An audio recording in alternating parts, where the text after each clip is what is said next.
You nosy person. You saw the title and probably immediately thought, oh my god, someone I went to school with is only making that much money. Wow, that makes me feel so much better about me and my life choices. Or you might be thinking, I'm 24 and I'm not making that much money or saving that much money. I must be a failure. Or you could be thinking, this bitch is probably going to tell me how to pull myself up by the bootstraps, and how my buying coffee every day is the reason as to why someone born in the 90s has already experienced 2 global recessions before they even turned the age of 30. Nope, incorrect. I'm making this video and breaking down my budget for 2 very simple reasons. Number 1, it gets views and I am trying to run up the watch time. And number 2, because I wanted to show how I personally, and personally means that you should not compare yourself to me because our circumstances are completely different and therefore should not yield the same results, and it's okay if they don't. How I personally spend and budget my money in a way that aligns with my values, in a system that necessitates me selling my labor in order to subsist. Now, let's get on with the channel intro.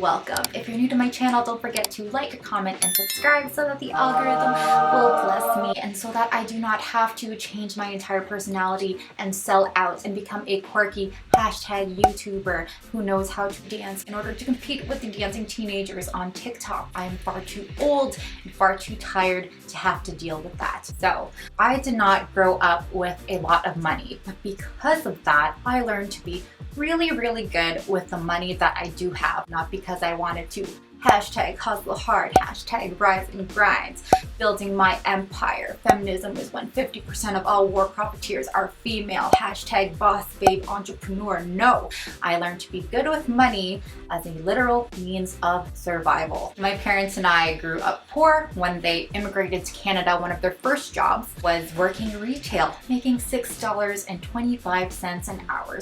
So clearly I am the progeny of generational wealth. I am a rich Caucasian man. I have been working since I was 14. I have worked even before it was legal for me to do so. My first job, I was helping out with my family's business, and even all throughout school, I also worked in order to put myself through that. That being said, a lot of that is my past, and it doesn't really reflect the material reality in which I live in today, where, to be honest, I live pretty comfortably. I graduated in 2017, and I worked in hospitals ever since then. So that means that I work in not-for-profit areas that receive government funding. If you voted to defund healthcare, you suck.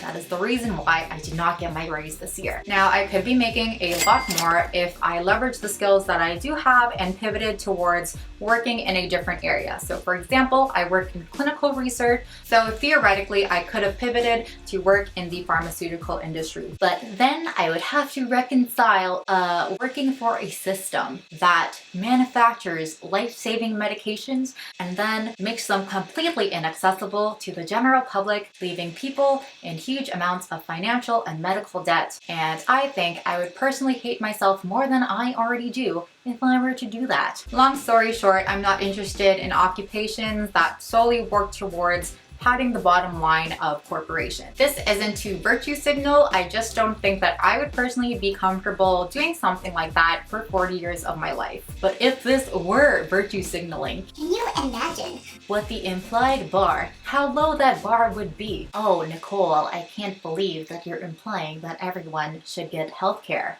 Yeah, that is exactly what I am implying. So this is a huge value of mine that has guided both my career and financial decisions. So my annual salary, as the title implies, it is $55,000 Canadian. However, when I first graduated with my degree in biochemistry, I worked for a little-known coffee shop that paid me $11.27 an hour. Yes, I graduated with a biochemistry degree, and all I got was $30,000 of student debt, severe underemployment, and probably depression. After that, I moved on to my very first big kid job where I was making $40,000 a year. And then as my income increased, my lifestyle ultimately didn't. You heard that correctly. I am the same degenerate that I was 3 years ago that I am today. So after paying into pension deductions, CPP, taxes, which are very important, health insurance, dental insurance,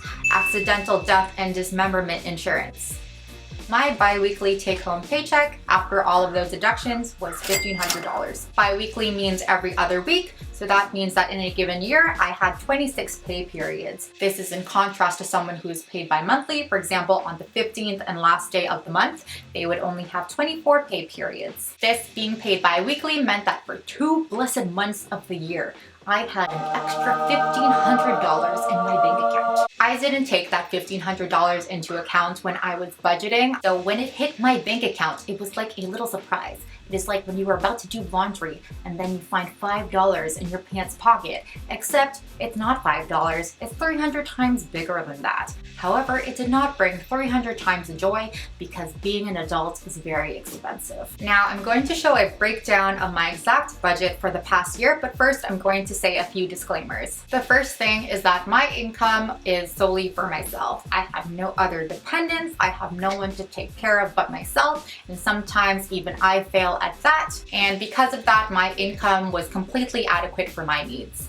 The second disclaimer is that the median income for someone living in Toronto in my age group was $40,000, according to a Statistics Canada survey. So again, I'm very fortunate to be making more than that. While I did work hard in order to get to that, the reason as to why that hard work paid off was because I was not systemically disenfranchised in the way that other people are. It's easy to score a home run when you are already on third base. So for this video, I specifically looked at all of my expenses from March 2020 to August 2020 and broke them down by different categories from lowest to highest. So there's health and medical expenses, transportation, phone and internet, groceries, gifts, personal spending specifically for food, donations, personal spending for fun, rent, and finally savings. If you've never budgeted before, I really recommend sorting your income into these 3 categories: 50% to needs, 30% to wants, and then 20% to savings. Needs includes things like rent,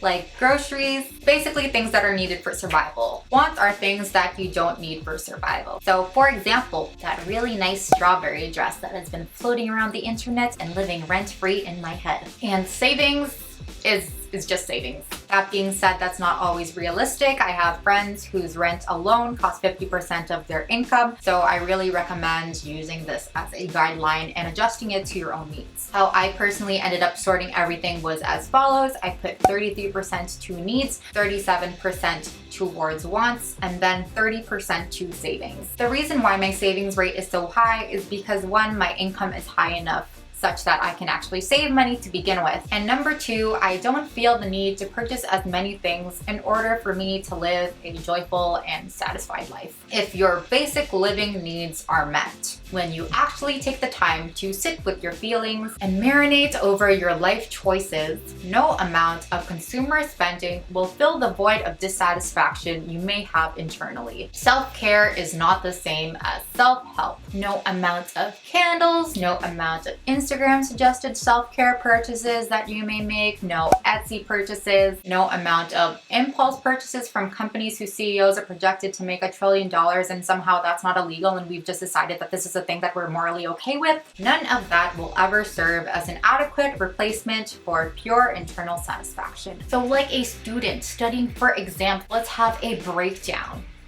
of where my monthly spending went. Health and medical expenses, $8 a month. I am very fortunate to live in Canada where we have health insurance, and contrary to what my pale and sickly appearance suggests, I am relatively healthy. So this averaged around $8 a month, which went towards things like prescription dispensing fees and insurance copays for whatever wasn't covered. Transportation, $38 a month. So we are still in a pandemic. That's why my transportation expenses were so low. My route to where I was renting and to where I worked was roughly around 4 kilometers. So I just walked the 4 kilometers there and then walked the 4 kilometers back. Phone and internet, $63. So my phone bill alone is around $50 a month.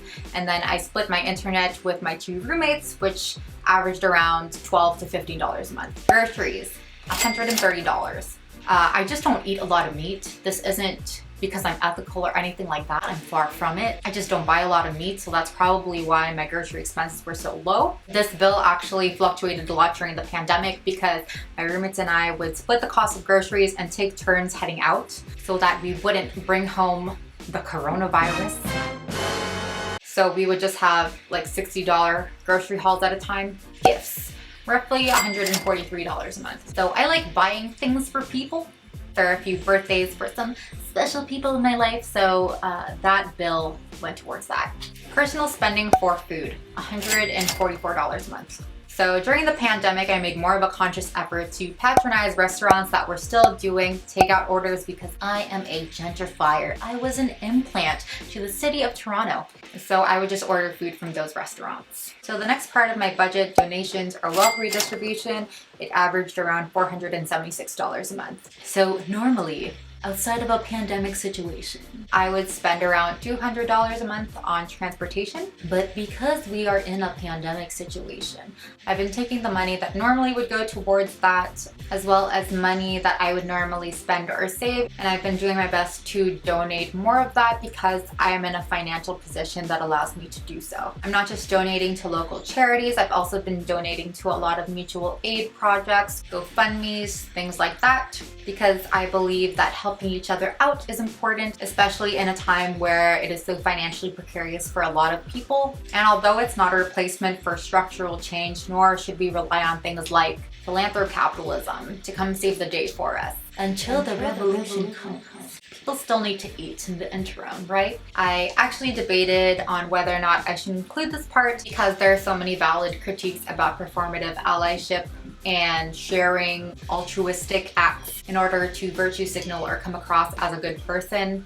I decided to share it anyways because I think it's important to discuss that it is uncomfortable to have to confront your privileges in that way. It is much easier to always be on the defensive and always claim victimhood and claim to be like the most woke or the most oppressed as a means of distancing yourself from the privileges that you do have. I'm also hoping to show that it is possible to spend money in a way that is in line with your values by putting money where your mouth is without having that yield any deleterious effects on your life. My life isn't perfect by any means, but I'm definitely satisfied with where I am. And I'm very grateful for the things that I do have. And I'm aware every day that not everyone has that privilege. And I want to encourage people to move away from an individualist mindset and thinking about solely how money can benefit us and moving towards a collectivist mindset where we can think about how money can be used to better the lives of other people. A lot of capitalist thinking starts off with hoarding or thinking that there aren't enough resources to go around, similar to that era in very early quarantine where people were hoarding toilet paper, when in reality it's not necessarily scarcity or the lack of resources that's the problem, it's the distribution of these resources. So yeah, let me know if you have any thoughts on this. I would love to hear them. The next category is personal spending for fun.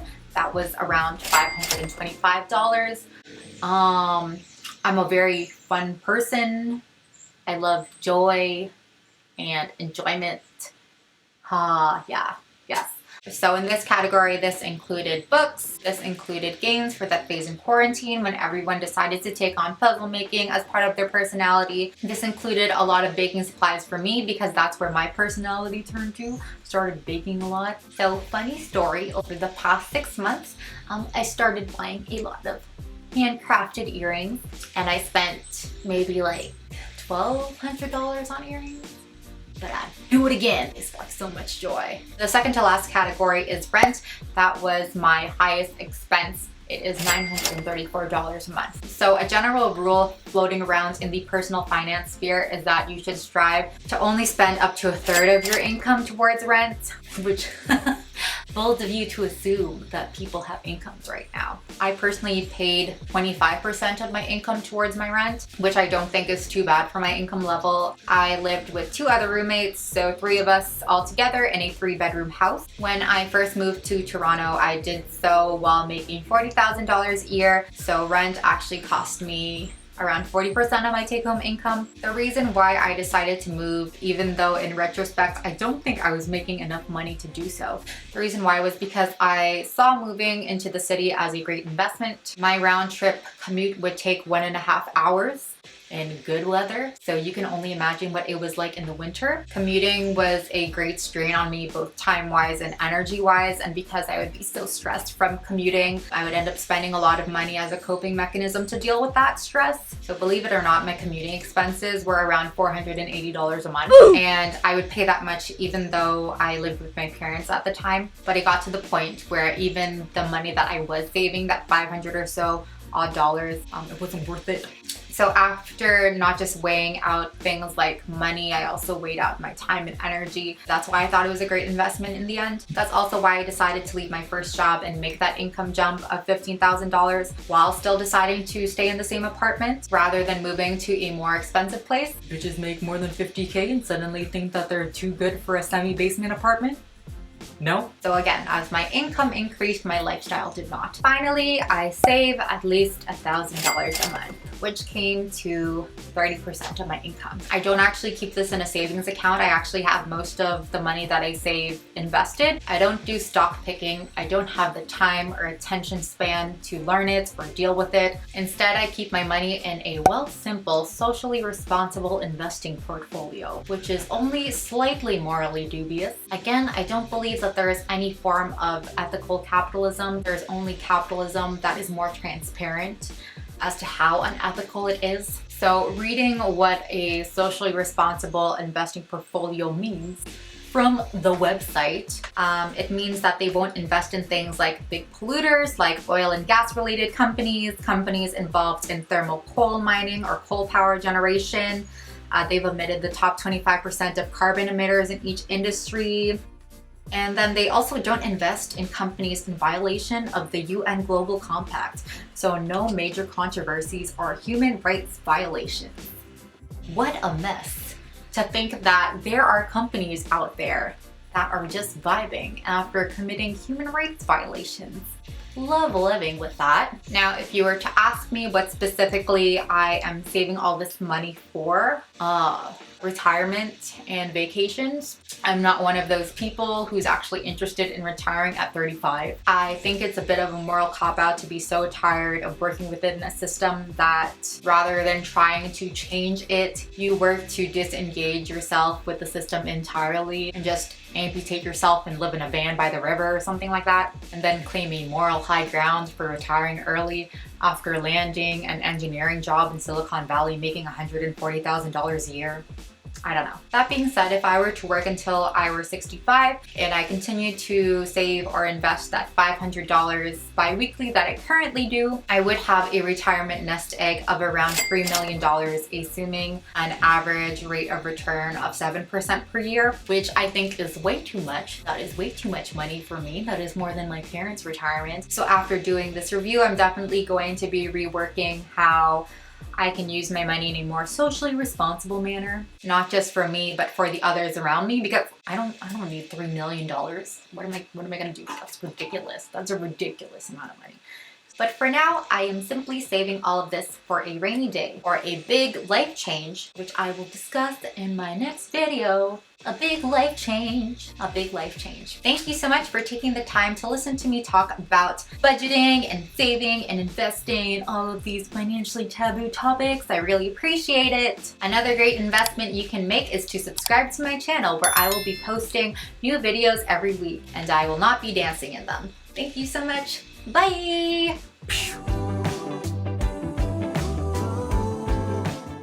Can you imagine thinking that you're too good for a basement apartment? You know, one day I will escape a basement apartment, but it's okay. I think I'm pretty fine with it.